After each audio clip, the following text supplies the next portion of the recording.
Hello everyone, I'm Fa and welcome to Mobility at Work. How are you guys doing? It's been a while since we last updated our podcast, and today we will be talking about mobile ransomware.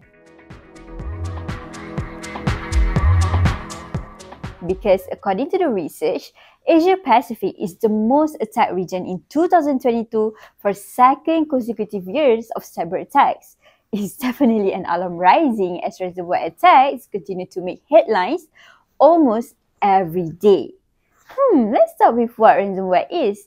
Maybe some of you already know about it. Ransomware is a type of malware that prevents or restricts users' access to the system either by locking the system screen or by encrypting the user's files until a ransom is paid.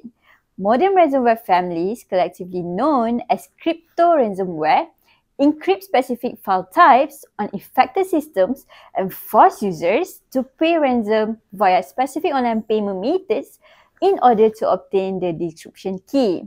Over the last decade, ransomware attacks have grown in both frequency and sophistication.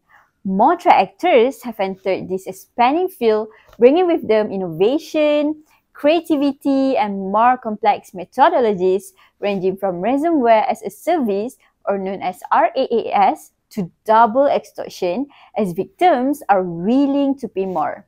As Asia-Pacific businesses embrace digitalization, the region faces a greater threat of cyber attacks due to the region's evolving pace and growing connectivity. More than 50% of Asia-Pacific organizations that experience a ransomware attack paid the ransom, with over 90% of those who paid the ransom experiencing a second attack from the same or a different set of actor. In other words, ransomware payments are a convenient way out, but not a one-and-done method. You must be wondering how ransomware spreads, right? This threat may also be encountered by users in a variety of ways. When unwitting users visit malicious or compromised websites, ransomware is downloaded onto their system. It can also appear as a payload drop or downloaded by other malware. Some ransomware is distributed as attachment in spam emails, downloaded from malicious websites, or dropped onto vulnerable systems by exploit kits. The first documented case of ransomware occurred in 1989 when 20,000 infected floppy disks were distributed to attendees of the World Health Organization's International of AIDS conference in Stockholm.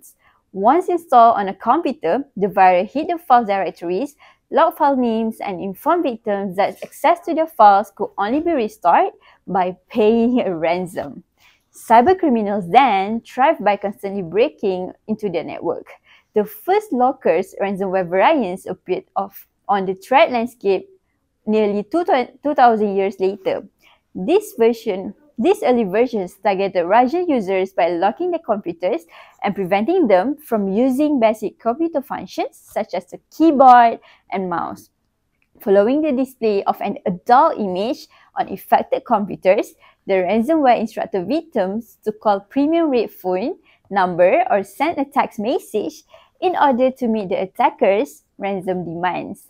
A new ransomware threat known as crypto lockers was discovered a few years later.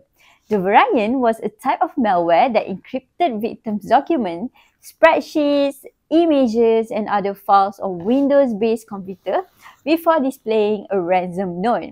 Attacks involving crypto lockers became more common in the years that followed, with the FBI estimated that victims had paid crypto lockers operators $27 million by the end of 2015.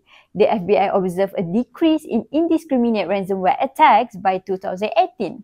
According to its analysts, those campaigns gave way to operations aimed at businesses, specifically state and local government, healthcare entities, industrial companies, and transportation organizations.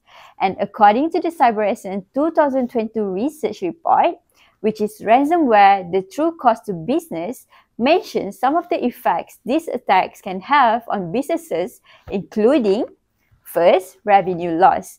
67% of organizations reported significant revenue loss, with the combined losses reaching between $1 million and $10 million as a result of ransomware attack.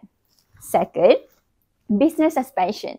33% were forced to temporarily suspend their business operation, a jump of 7 percentage points year over year due to the ransomware attacks.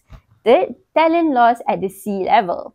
35% of organizations reported losing C-level talent as a direct result of ransomware attacks. And lastly, layoff of employees. 37% reported being forced to lay off employees as a result of financial pressure following ransomware attacks.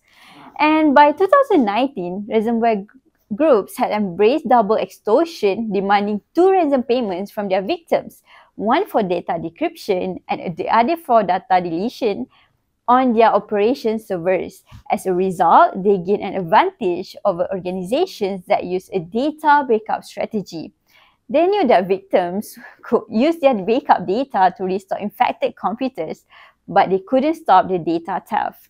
Today, ransomware has evolved into ransom ops attacks, which are more akin to stealthy advanced persistent threat, or known as APT, operation than the old spray and pray mass email spam campaigns.